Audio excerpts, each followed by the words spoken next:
Snoop Dogg was once on trial for murder. Now he's on top of the world. I just wanted to be the dopest MC in the world. He's been a gangsta, a pimp, the self-proclaimed reincarnation of Bob Marley, and everything in between. You've managed to make a career out of being yourself. Yeah, but that's the easiest job everybody got, just to wake up in the morning and do you. He's more than a rapper.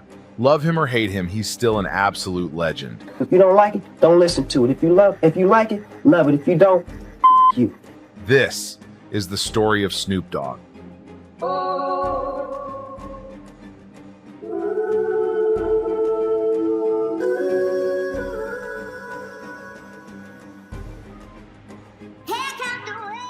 In California, murder is defined by one number, 187. Section 187 of California Penal Code defines the unlawful killing of a human being. But in the street slang, in rap, and hip-hop culture, 187 is more than the law. It's a symbol, a warning, a prophecy. From the streets of Los Angeles to the studios of Death Row Records, the number 187 became synonymous with violence, with power, with survival. Tell them where Snoop Doggy Dogg comes from. Come from Mom's. My mama gave me that name, you know what I'm saying? She used to call me Snoopy, you know what I'm saying? But I just put the doggy dog in there to give it that added flavor, so you know what I'm saying, it can have a twist with it. Yeah, now why did she start calling you Snoopy? I can't tell, probably because I used to look like a dog. And for the one rising star, Snoop Doggy Dogg, it would become a defining moment in his life and career.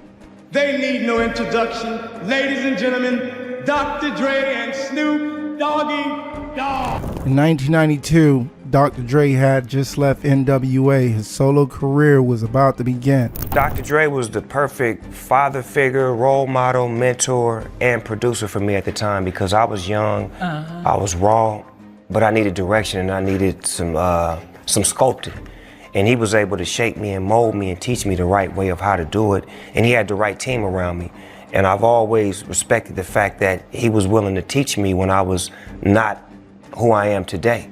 You know, people see the Snoop Dogg that's polished up and shined up, but they didn't see the one that was a rock, that he's seen the diamond in me. And I appreciate him for that. And I want to thank him right now for that. And with it, a new sound, G-Funk. If you don't like it, don't listen to it. If you like it, love it. If you don't, you. For his first solo single, he chose a story-driven track for the film Deep Cover. On it, a young rapper would make his first ever recorded appearance, Snoop Doggy Dogg. The song was gritty, it was cinematic, and it mirrored the story on the screen. An undercover cop infiltrating a drug syndicate, going so deep that he risked losing himself. Snoop's presence in the track was electric, a voice that would define the West Coast rap for decades. And the Deep Cover soundtrack, it came about, and he was like, I need a song for this soundtrack. I'm finna go to the gym.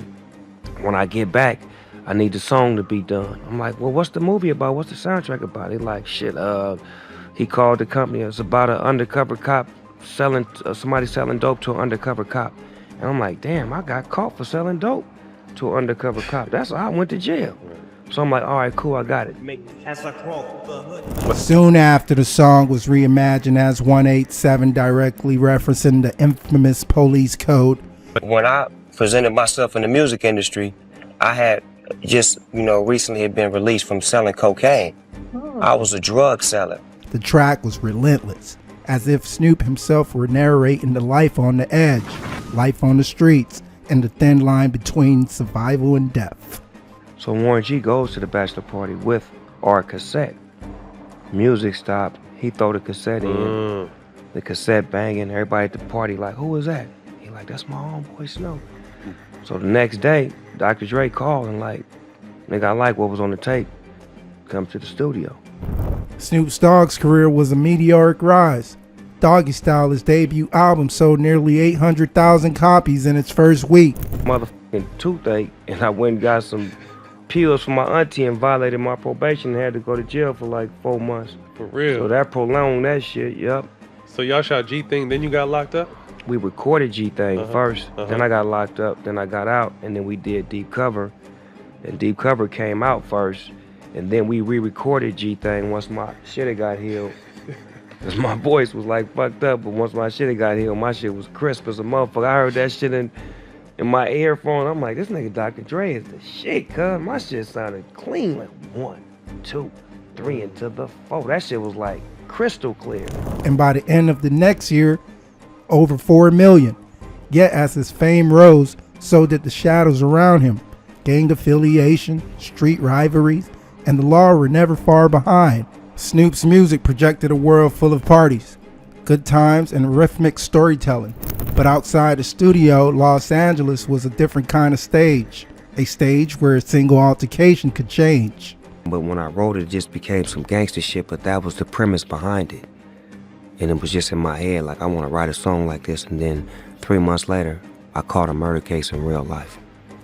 Whoa. Yes, so my pen was actually writing reality. August 1993, Snoop Dogg and his bodyguard McKinley Lee became embroiled in a deadly confrontation.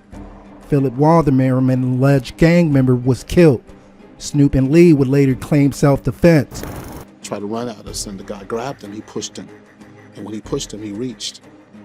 And when he reached, that's when I found him. Arguing while the Miram reached for a gun, Snoop went on the run, evading the police for a week. But behind the scenes, Suge Knight, the head of Death Row, orchestrated a plan. Snoop would appear at the VMAs to promote his album, and then quietly surrender. Bailed out for $1 million. The trial would not begin for nearly 2 years. During that time, Snoop's music thrived.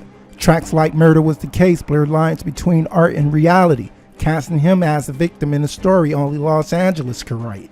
Even while facing murder charges, Snoop remained committed to his art and his community. He opened a few youth programs and began to build a legacy beyond the music.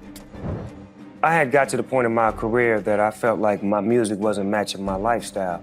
So I wanted to make some music that represented who I was today as opposed to who I was yesterday. And it felt like reggae music was the perfect music because I was able to speak about peace, love, and struggle. I had no planning on going to Jamaica, making a reggae record or nothing. It's just the spirit called me. And anytime the spirit calls you, you gotta know that it's serious and it's real.